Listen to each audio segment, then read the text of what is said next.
దేశం, మన క్షేత్రాలు, మన నదులు అంత గొప్పవి తెలుసుకోక చేతకాక 4 శ్లోకాలు రాకపోయినా 2 పద్యాలు లేకపోయినా ఓ పురాణం చదవకపోయినా ఓ మైకట్టుకుని వెర్రికేకలేసే వాళ్ళకి ఈ జాతి వైభవం ఎక్కడి నుంచి తెలుస్తుంది?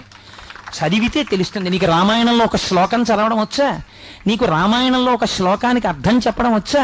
నీకు ఓం త్రయంబకం యజామహే సుగంధిం పుష్టివర్ధనం అనడం వచ్చా? నీకు చేత కాదు. నువ్వు నా జాతిని, నా మతాన్ని విమర్శించగలిగిన మొనగాడివా? మైక్లో ఎక్కడి నుంచి వచ్చింది నీకు ఈ కలేజా? మన చేతకానితనం. నిష్కారణంగా అబద్ధపు మాటల పురాణాలు మాట్లాడవు, ఋషులు మాట్లాడరు, వాళ్ళకి అవసరం లేదు. నిరూపింపబడ్డాయి, అనవసరపు విషయాలు ప్రస్తావన చేసిన వాళ్ళు లేరు. రామదాసు గారు విమానంలో వెళ్ళిపోతే భద్రాచల క్షేత్రం వచ్చింది.